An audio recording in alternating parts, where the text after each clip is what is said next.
राम म्हणत रामाची होई दे, पदवी सोडी पदवी घ्यायचे, ऐसे सुख वचनी आहे, विश्वास अनुभव पाहे. राम रसाची चवी आन रस रुचती केवी, ऐसे सुख वचनी आहे, विश्वास अनुभव पाहे. तुका मनेचा कोणी सांगे, तुका मनेचा कोणी सांगे, माझा अनुभव आहे अंगे. ऐसे सुख वचनी आहे, विश्वास अनुभव पाहे. सूर्यकोटी समप्रभ निर्विघ्नं कुरु मे देव, सर्वकार्येषु सर्वदा. गुरुर्ब्रह्मा गुरुर्विष्णु गुरुर्देवो महेश्वरा, गुरुर्साक्षात् परब्रह्म, तस्मै श्री गुरुवे नमः. महायोगपीठे तटे भीमरथ्यां, वरं पुण्डलीकाय दातुं मुनीन्द्रे, समागत्य तिष्ठं तमानन्दकन्दं, परब्रह्मलिङ्गं भजे पाण्डुरङ्गम्. एगो एगो विठाबाई, एगो एगो विठाबाई, एगो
स्वरुज्ञा कर ज्ञानाबाई.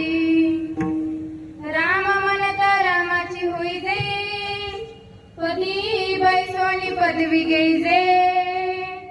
ऐसे सुख वचनी आहे, विश्वासे अनुभव पाहे. प्रस्तुत प्राप्त प्रसंगी कीर्तन रूपी सेवेकरिता निवडलेला भंग छत्रपती शिवाजी महाराज यांचे धर्मगुरु, वारकरी संप्रदायाचे कळस असणारे वैराग्याचे मूर्तिमंत पुतळे, पंचम वेद निर्माण देहू निवासी श्रीमंत श्री जगद्गुरु तुकाराम महाराज यांचा 4 चरणाचा अभंग आजच्या प्रथम दिवसाच्या कीर्तन रूपी सेवेकरिता निवडलेला आहे. विठ्ठल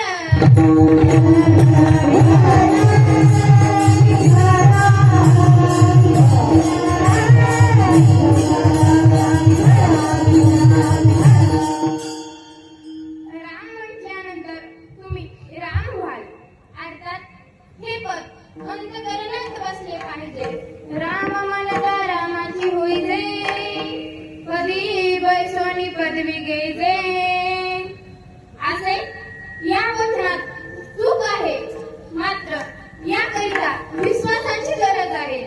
ऐसे सुख वचनी आहे, विश्वास अनुभव पाहे. विश्वास ठेवला तर रामरसाच्या पुढे बाकीचे रस रुचत नाहीत. रामरसाची आचवी आणि रस रुचती केवी. तुकाराम महाराज म्हणतात, मी हे चाखले आहे, मला अनुभव आहे, म्हणून मी तुम्हाला सांगत आहे. तुका म्हणेचा कोणी सांगे, तुका म्हणेचा कोणी सांगे, मज अनुभव आहे अंगे. हा झाला अभंगाचा सरळसा भावार्थ. सविस्तर चिंतन पाहण्या अगोदर अल्पसहा परिहार देणे हे वक्त्याचे प्रथम कर्तव्य आहे. परिहार तो असा, भगवान परमात्म्याच्या कृपेने व साधू संतांच्या आशीर्वादाने श्री भवानी माता मंदिर कळशारोहण कळशाच्या स्थापना निमित्ताने अखंड हरिनाम सप्ताह आणि भगवती जगत जननी आदिशक्ती या भवानी मातेच्या कथेचं आयोजन श्रीमद देवी भागवत ज्ञान यज्ञ. कारण आपल्याला देवी भागवत महापुराण ज्ञान यज्ञ व ग्रंथराज ज्ञानेश्वरी पारायण सोहळा श्री क्षेत्र इजतगाव तालुका उमरी जिल्हा नांदेड या 3-4 गावचं सहकार्य या मंदिराला आहे.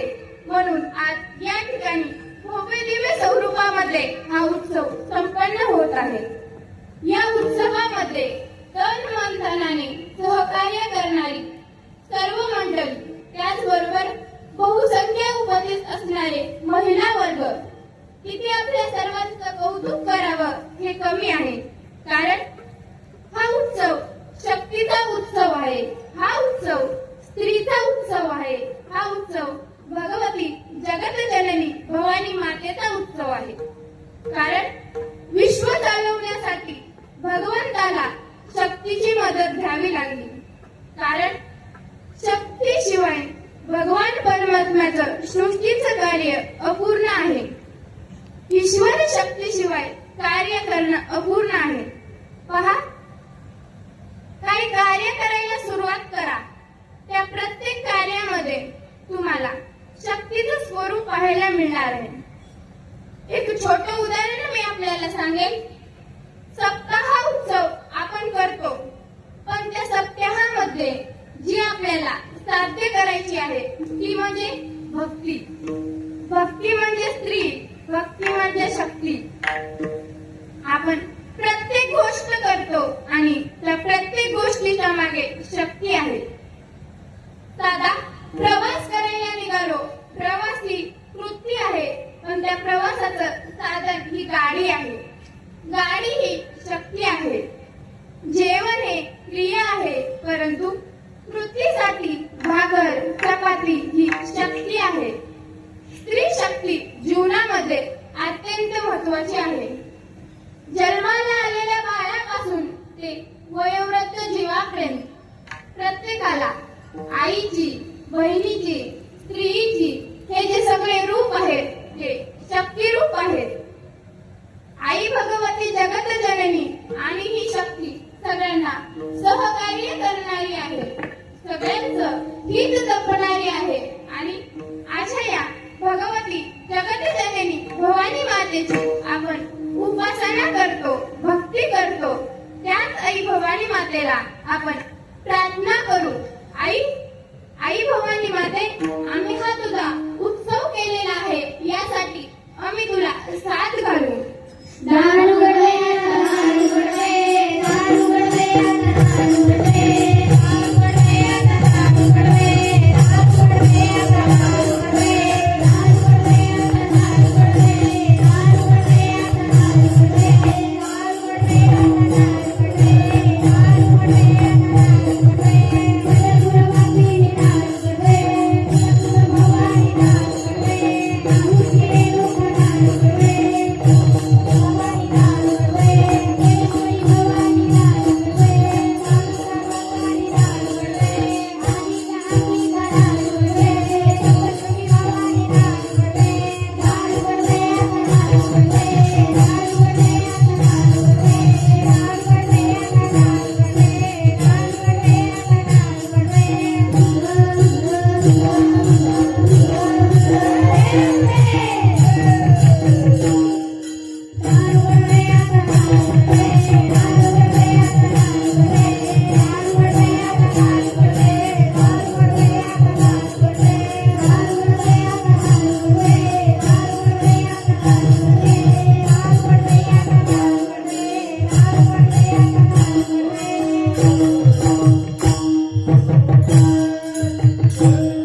माझ्या गुरुवर्यांच्या चरणी माझे गुरुवर्य हरिभक्त पारायण संत कथाकार श्री सुदाम महाराज हिंगे व माझ्या गुरुवर्या हरिभक्त पारायण गान गोपिया सुस्वरांजली दाई हिंगे यांच्या चरणी नतमस्तक होते.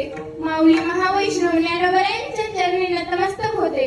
अलीकडून सर्व संतांच्या चरणी नतमस्तक होते. आज ज्यांचा अभंग सेवेसाठी निवडलेला आहे असे असणारे देहू निवासी श्रीमंत श्री जगद्गुरु तुकाराम महाराज यांच्या चरणी नतमस्तक होते. माझ्या आई वडिलांच्या चरणी नतमस्तक होते. मृदंगाचार्य, गायनाचार्य, टाळकरी, माळकरी, विनेकरी व तुम्हा सगळ्या श्रोते मंडळींच्या चरणी नतमस्तक होते व माझ्या सेवेला प्रवृत्त होते. विठ्ठल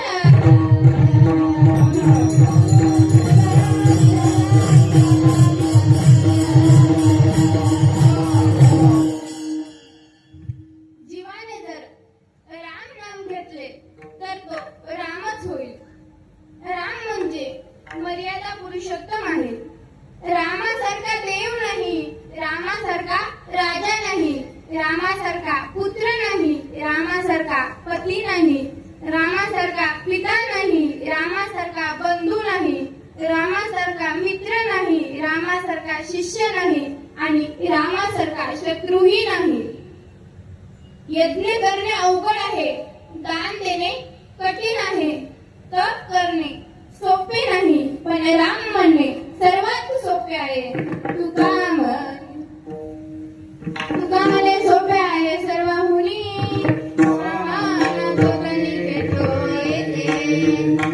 शिवाय काम करीत असताना राम म्हटले तर कामही होते व रामही जोडला जातो. कामामध्ये काम काही म्हणा राम जाईल भस्म सुख होईल दुःखाचे, जाईल भस्म सुख होईल दुःखाचे.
लक्ष्मण, हनुमंतराय, नळ, नीळ, जांबुवंत, सुग्रीव हे सगळे अयोध्येमध्ये आले. अयोध्येमध्ये आल्यानंतर प्रभू रामचंद्र गादीवर बसले. त्यांच्या सोबत जे युद्धामध्ये होते नळ, नीळ, जांबुवंत, सुग्रीव या सगळ्यांचा त्यांनी सत्कार केला. अगदी छोट्या मानेरापासून ते मोठ्या मानेरापर्यंत सगळ्यांचा सत्कार केला. सगळ्यांना काही नाही तर काही दिलं. पण सीतामाई म्हणाल्या, प्रभू, ज्यांनी माझा शोध घेतला, ज्यांनी तुमची मदत केली, ज्याचं रामायणामध्ये जास्त वर्णन आहे, त्या हनुमंताला तुम्ही काही दिलं नाही. तुम्हाला काही कळते की नाही असं सीतामाईच म्हणत नव्हत्या. तर इथं गावच्या बाई म्हणतात, आहे की नाही इथं गावकर, तुम्हीही म्हणता ना, यांना काही कळतच नाही. अशी ही परंपरा आताची नाही तर आधीपासूनच आहे. सीतामाई म्हणाल्या, प्रभू, का तुम्ही हनुमंताला काही दिलं नाही? प्रभू रामचंद्रांनी फार गोड उत्तर दिलं, हनुमंताला द्यावं असं माझ्याकडे काही नाही. सीतामाई म्हणाले, प्रभू, तुम्ही अयोध्येचे राजा आहात आणि तुमच्याकडे देण्यासारखं काही नाही. माझ्याकडे आहे, देऊ का? प्रभू म्हणाले, दे. सीतामाई आपल्या खोलीमध्ये गेल्या व नवरत्नाचा हार घेऊन आल्या. सीतामाई म्हणाल्या, हनुमंताने सीतामाईकडे आले, काय माता? हनुमंतांनी सीतामाईकडे आले, काय माता? सीतामाईंनी तो नवरत्नाचा हार हनुमंतांना दिला. हनुमंतांनी तो हार घेतला व झाडावडे उडी मारली. हनुमंत कोण होते? वानर. झाडावडे उडी मारली व त्या हाराला बघू लागले. त्यांना जे पाहिजे होतं त्या हारामध्ये काही दिसत नव्हतं. त्यांनी तो हार तोडला, त्या हाराचा मणी दाताने फोडला व त्या मण्याला बघू लागले. त्या मण्याला इकडे तिकडे बघू लागले. त्यांना जे पाहिजे होतं त्या मण्यामध्ये काही दिसत नव्हतं. हा सगळा प्रकार सीतामाई बघत होत्या. सीतामाईला राग आला. सीतामाई म्हणाल्या, हनुमंता, का तोडला हार?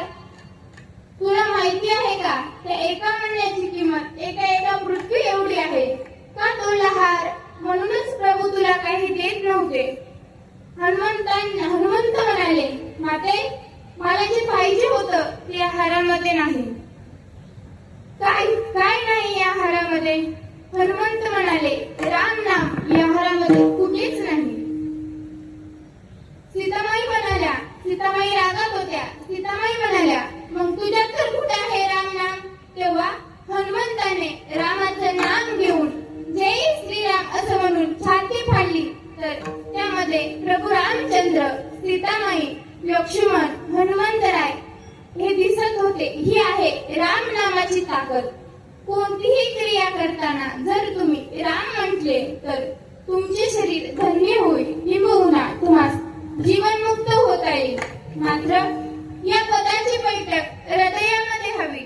हाईच बैसोनी करा एक चित्त, आवडी आनंद आळवावा.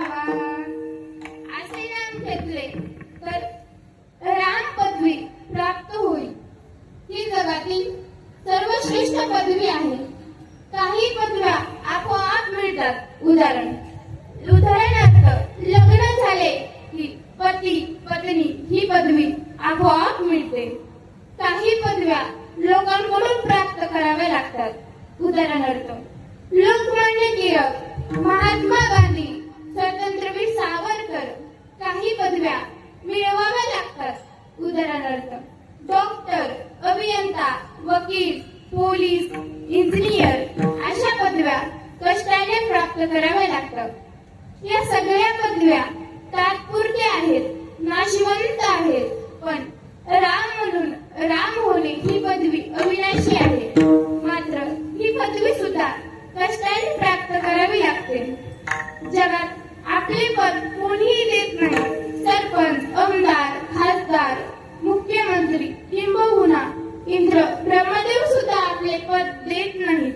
पण राम एवढा उदार आहे की आपल्या दासाला सुद्धा आपले पद देतो. तुझैसा कोण उदराच्या राशी आपुलेची देसी पद दासा. असे या वचनात सुख आहे हे मानत अभंगाच्या दुसऱ्या चरणात ऐसे सुख वचनी आहे. ऐसे सुख वचनी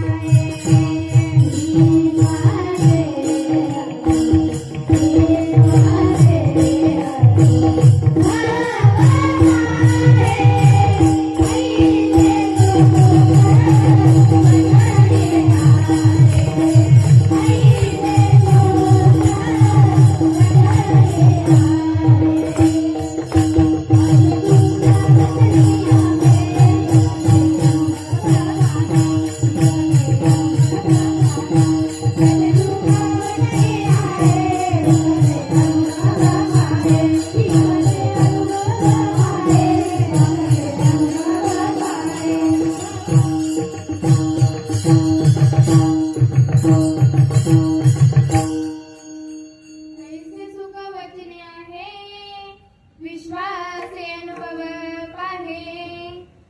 राम या वचनात सर्वश्रेष्ठ सुख आहे. सुखाचे 4 प्रकार आहेत. पहिला स्वेर, दुसरा विहित, तिसरा अवरत, चौथा अन्नाव्रत. स्वेर नको ते खाण्यात, नको ते पिण्यात, नको तिकडे जाण्यात, नको ते बोलण्यात जे सुख आहे त्यास स्वैर सुख म्हणतात. दुसरं विहित योग्य विषय सुख, योग्य पाहण्यात, योग्य ऐकण्यात जे सुख आहे त्यास विहित सुख म्हणतात. तिसरं अवरत हे थोडे दिव्य सुख आहे. स्वर्गातील लोकांना प्राप्त होते व पुण्य असेपर्यंत नंतर संपते माऊलींच्या भाषेत.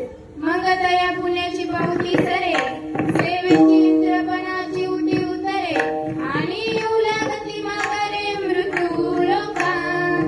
चौथं अन्नाव्रत हे कायमचे सुख प्राप्त होते. याचा नाश होत नाही हे सुख राम म्हटल्याने प्राप्त होते. देव त्यास अविनाशी सुख देतो. अविनाशी सुख देईल निर्वाणी, देईल खाणी 84. पण राम नामावर दृढ विश्वास पाहिजे. विश्वास हा परमार्थाचा पाया आहे. विश्वास असल्याशिवाय परमार्थात प्रगती होत नाही. परमार्थात 3 अडथळे आहेत. पहिला अज्ञा, दुसरं अश्रद्धा, 3 अविश्वास. आज्ञा असणे दोष नाही, अश्रद्धा सुद्धा ठीक आहे, पण संशय आला तर सर्वनाश आहे. संशय हा माणसात खूप त्रास देतो. भावापेक्षा श्रद्धा श्रेष्ठ, श्रद्धेपेक्षा विश्वास श्रेष्ठ. काहींवर विश्वास ठेवावा लागतो. उदाहरणार्थ ड्रायव्हरवर विश्वास ठेवूनच आपण त्याच्या गाडीत बसतो की हा वाहन चालक आपल्याला इच्छित स्थळी पोहोचवेल. परंतु काही ड्रायव्हर बऱ्याच लोकांना वर पोहोचवतात. जेवण करणारा अथवा करणारी हे जेवणात काही मिसळणार नाही असा विश्वास ठेवावा लागतो. नाविकांवर विश्वास ठेवावा लागतो. मित्रावर अतिविश्वास ठेवू नये.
सीता यांच्यावर मात्र पक्का विश्वास असावा. तुळशीदासांना रामाचे दर्शन झाले ही बातमी वाऱ्यासारखी सगळीकडे पसरली. एक मारवाडी 2 लाख रुपयांची थैली घेऊन तुळशीदासाकडे आला व म्हणाला, महाराज, आपणास रामदर्शन झाले आहे. हे 2 लाख रुपये घ्या व मलाही रामदर्शन करून द्या. तुळशीदास म्हणाले, रामाचे दर्शन जर पैशांनी होत असते तर आज जगातील सर्व श्रीमंतांना देव भेटला असता. याकरिता अनंत जन्माचे शुद्ध पुण्य हवे.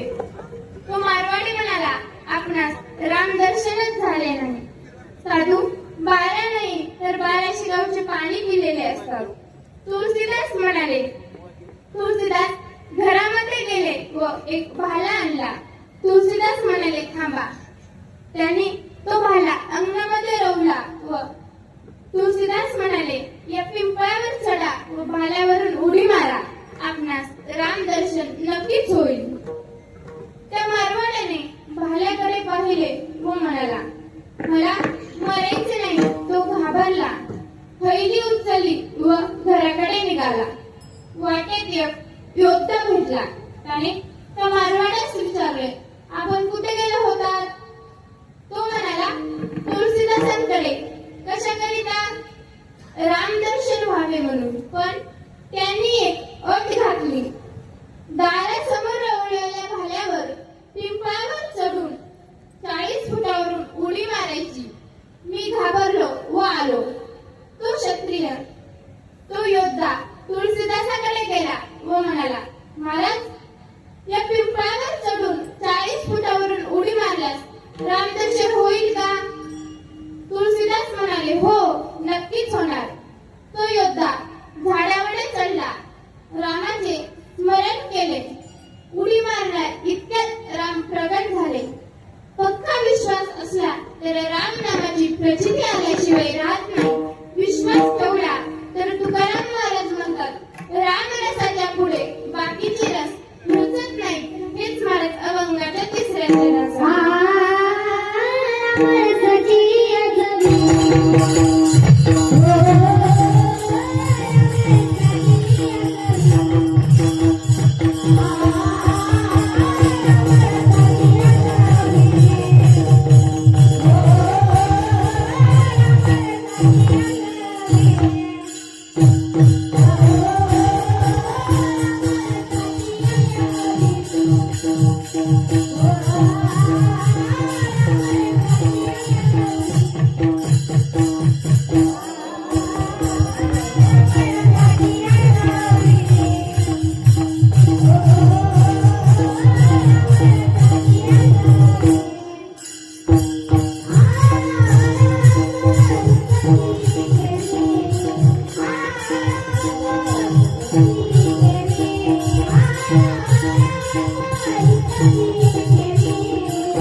दासी पळत दशरथजीकडे जाते. दशरथ सरकार आपकी जय हो, आपकी जय हो, आपको लाला हुआ है. आणि मग दशरथजीच्या आनंदाला पारावार राहिला नाही. दशरथजी सांगतात, वाद्य वाजवायला सांगा. अयोध्येमध्ये मंगल असे वाद्य वाजू लागले. एक मैत्रीण दुसऱ्या मैत्रिणीला म्हणते, बाई कशाचा नवता, पुत्र झाला दशरथा. चला चला तिथे जाऊ, कौशल्याचे बाळ पाहू. आणि मग त्या आनंदाला पारावार राहिला नाही. आणि तेव्हापासून भारतातला प्रत्येक व्यक्ती प्रभू रामाचं भजन करू लागला. तर कसं करू लागला? भारत का बच्चा बच्चा जय जय श्री राम. भारत का बच्चा बच्चा जय जय श्री राम. भारत का बच्चा बच्चा जय जय श्री राम. भारत का बच्चा बच्चा जय जय श्री राम.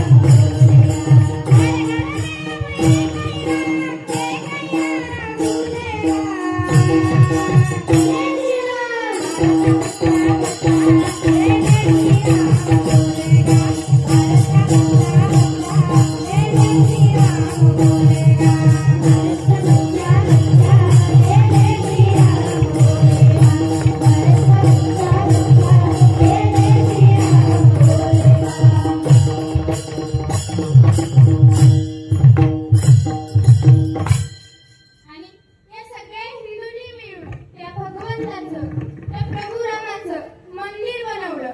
तर कसं बनवलं? बनाया है मंदिर, बनाया है मंदिर, कसम तुम्हारी राम प्राण से प्यारा है. और अपनी राम बनाया है मंदिर, बनाया है मंदिर, बनाया है मंदिर, बनाया है मंदिर, कसम तुम्हारी राम प्राण से प्यारा है. और अपनी राम बनाया है मंदिर, बनाया है मंदिर,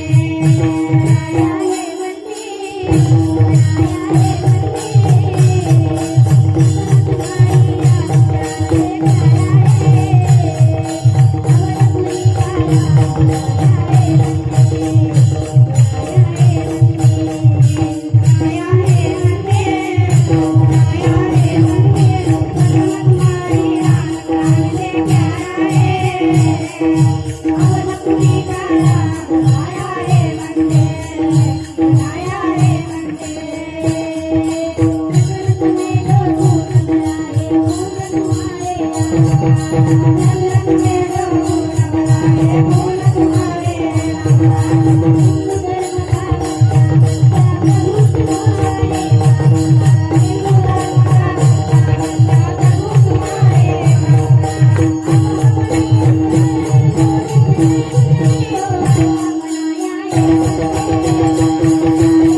है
कामानेचा कोणी सांगे माझा अनुभव आहे अंगे. व्यवहारात जशी अनुभवाची किंमत आहे तशी परमार्थात अनुभवास फार महत्व आहे. व्यक्तीस तेव्हा महत्व येते जेव्हा त्याकडे एखादी शक्ती आहे पण ती युक्तीने वापरली पाहिजे. युक्तीपेक्षा संपत्तीस समाजास्त महत्व आहे. संपत्तीपेक्षा निधीस किंमत आहे. निधीपेक्षा भक्ती श्रेष्ठ आहे. भक्तीपेक्षा विरक्तीस महत्व आहे. विरक्तीपेक्षा तुमची अनुभूती काय आहे यास अत्यंत महत्व आहे. किंबहुना संत बाळगम म्हणजे अनुभूतीचे ठिकाण म्हणून ते अक्षर वाङ्मय आहे. तुकाराम महाराज म्हणतात, मी हा अनुभव घेतला आहे, मी हा रस सेवन केला आहे, म्हणून तुम्ही राम नाम घ्या व ती सर्वश्रेष्ठ सुखाची पदवी प्राप्त करून घ्या. पहिली शंका, राम दशरथाचाच का? दशरथाचा राम हे खरे आहे, पण मुख्य अर्थाने सर्वांच्या हृदयात वास करणारा राम आहे. तैसा हृदयामध्ये मी रामू, असता सर्व सुखाचा रामू, हे भारताचे कामू विषयावरी. नामाची किंवा रामाची गोडी हृदयात असून का घेता येत नाही? कारण आपली सर्व इंद्रिये बहिर्मुख आहेत, त्यामुळे त्यांना विषयाची गोडी लागली नाही. त्यामुळे आत असणारा राम याची गोडी लागत नाही. विषय विषयाचा परिपाडू, गोड परमात्मे लागे कडू, कडू विषय तो गोडू जीवासी झाला. नामाची गोडी रसात येत नाही, कारण नाम व राम आहे. पाण्याची गोडी पाहण्यास येत नाही तर पिण्यास येते. फळाची गोडी झाडास नाही तर खाण्यास येते. विठ्ठल.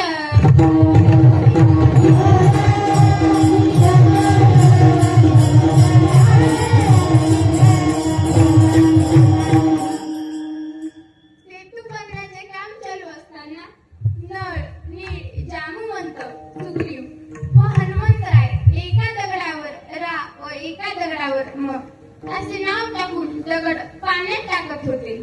ते दगड तरत होते. माझ्या नावाचे दगड तरतात, मग मी टाकलेला दगड का नाही तरत? म्हणून प्रभूंनी गुपचूप प्रयोग करायचे ठरवले. सर्व वानर झोपलेले पाहून प्रभू पहाटेच उठले व निघाले. पण 18 पद्म वानराचे संरक्षण करणारे श्रीपुत पार्वतीचा अवतार आपल्या मालकास म्हणाले, प्रभू एकटेच चालले आहेत. तर हनुमंतराय फडफडून उठले व काही अंतर रोखून प्रभूंच्या मागे निघाले. राम समुद्रकाठी गेले, एक मोठा दगड उचलला व समुद्रात टाकला, पण तो बुडाला. दुसरा नारळा एवढा टाकला, तोही बुडाला. तिसरा सुपारी एवढा टाकला, तो सुद्धा बुडाला. प्रयोग फसला हे कोणी पाहिले तर नाही ना, म्हणून मागे वळून पाहिले तर हनुमंतराय दिसले. हनुमंतास विचारले, हनुमंता, माझ्या नावाचे दगड धरतात, मग मी टाकलेला दगड काय नाही धरत? हनुमंत म्हणाले, प्रभू, तुम्ही धरलात तर धरणार, तुम्ही सोडलात तर बुडणार. दुसरी महत्वाची गोष्ट, तुमच्या नामाचा महिमा तुम्हाला कसा कळणार? याकरिता आम्हास गूढ जन्म प्राप्त झाला आहे. तुझ्या नामाचा महिमा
अभिनव असल्यामुळे देवास नामाची गोडी घेता येत नाही. मग ही गोडी घेतली कोणी? तर याचे उत्तर फक्त वैष्णवाने. नामामृत गोडी वैष्णवाला धरली, योगी या साधली जीवन कळा. राम हा मंत्र एवढा सोपा आहे. वेदामध्ये 32 अक्षराचा मंत्र आहे. हरे राम राम राम हरे हरे, हरे कृष्णा कृष्णा कृष्णा हरे हरे, हरे राम राम हरे हरे, हरे कृष्णा कृष्णा कृष्णा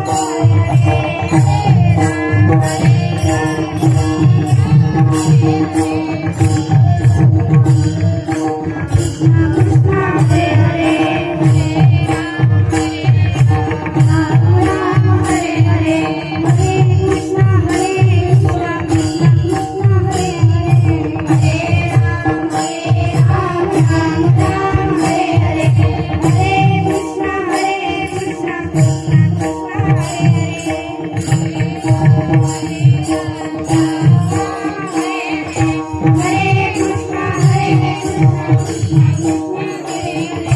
हरे राम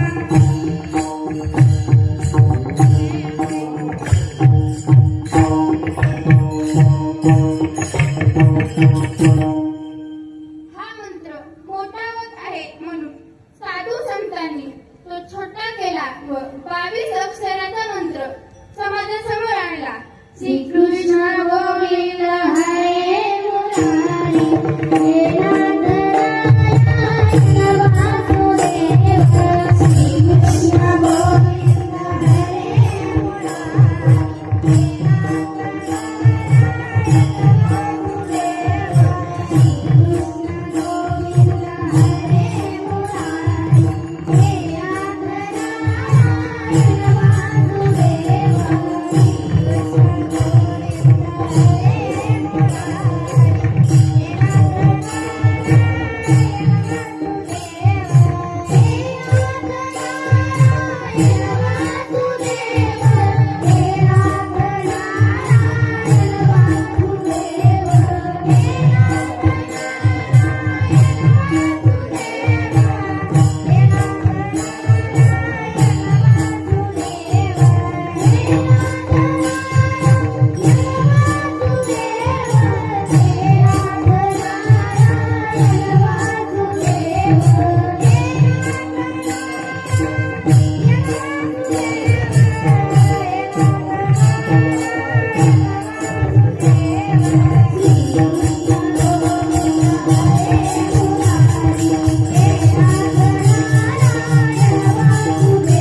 मोठी परंपरा आहे.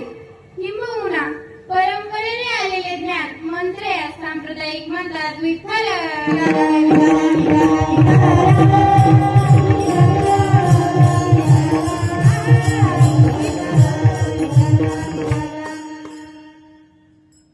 एक दरोडेखोर होता.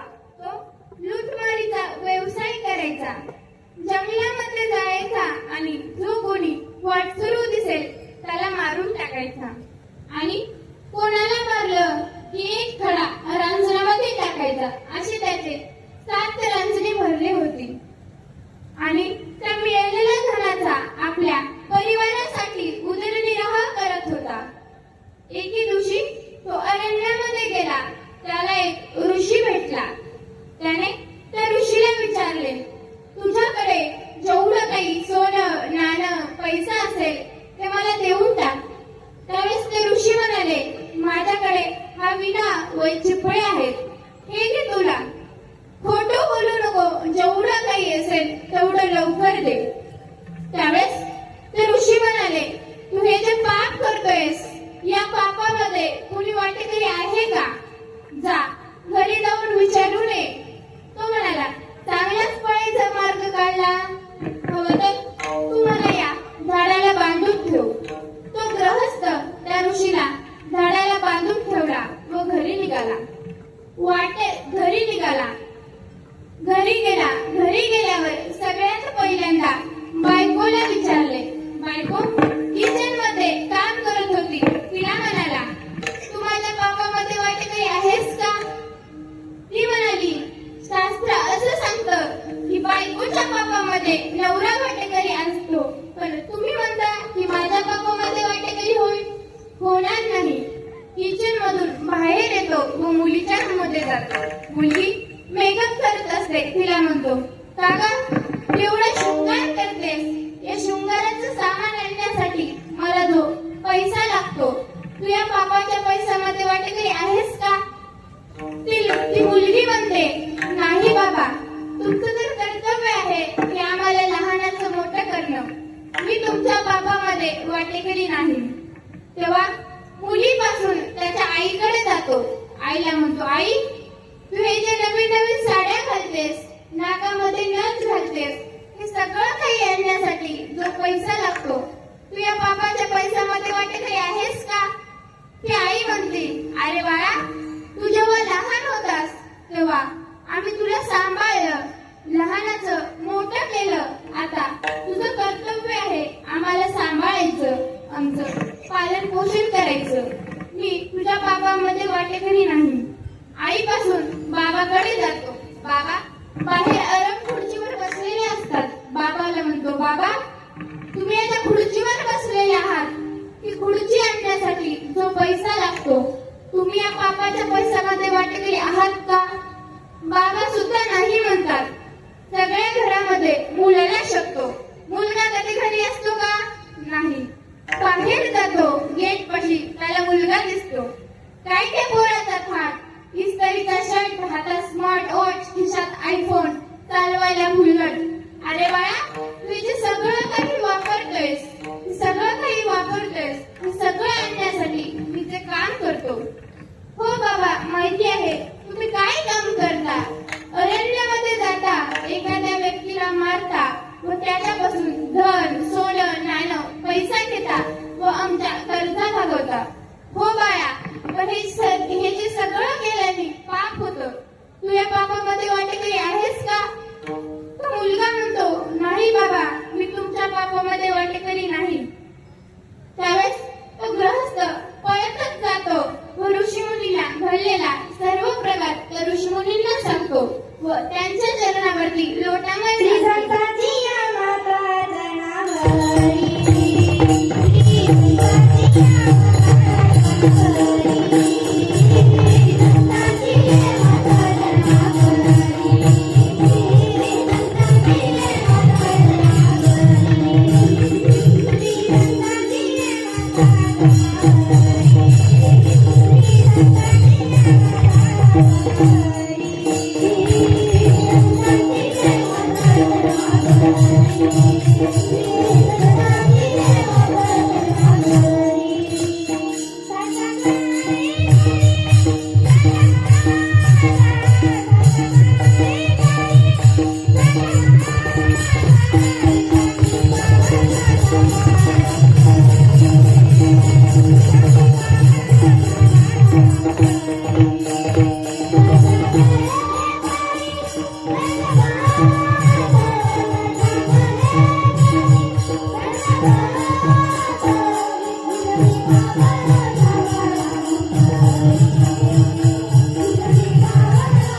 कोळियांची कीर्ती वाढली गहन, केले रामायण रामादी. त्या वाल्मिकाने शतकोटी श्लोकामध्ये रामायण लिहिले. रामायण तयार झाल्यानंतर भांडणे झाली. देव म्हणाले, हे रामायण आमचे आहे. मनुष्य म्हणाले, हे रामायण आमचे आहे. पन्नग म्हणजे पाताळातील साप म्हणाले, हे रामायण आमचे आहे. किती लोकांमध्ये भांडणे झाली. सर्वजण शंकराकडे गेले. शंकर यांनी आपापली बाजू मांडण्यास सांगितली. देव म्हणाले, राम हा देवाचा अवतार आहे, म्हणून रामायण आमचे आहे. मानव म्हणाले, राम जरी देवाचा अवतार असला तरी मानव रूपाने अवतीर्ण आहे, म्हणून रामायण आमचे आहे. पन्नग म्हणाले, रामायणातील लक्ष्मण हा आमचा अवतार आहे, म्हणून रामायण आमचे आहे. शंकरांनी सर्वांच्या बाजू वाटल्या. त्यांनी योग्य वाटणी केली. 100 कोटी श्लोकांपैकी प्रत्येकास 33 कोटी श्लोक दिले. राहिलेल्या 1 लाखापैकी प्रत्येकास 33,000 श्लोक दिले. उरलेल्या 1,000पैकी प्रत्येकास 300 श्लोक दिले. शतकेतील म्हणजे 100 श्लोकांपैकी प्रत्येकास 33 श्लोक दिले. शेवटी 32 अक्षराचा एक श्लोक उरला.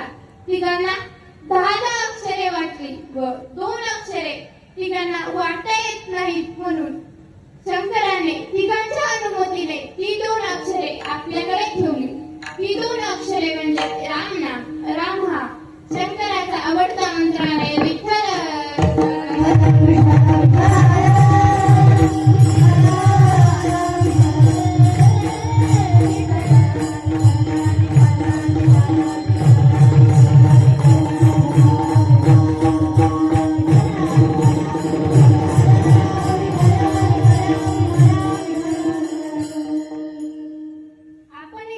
वारकरी संप्रदायाच्या प्रमाणे भजन करू. सगळ्यांनी वरती हात घ्या. विठोबा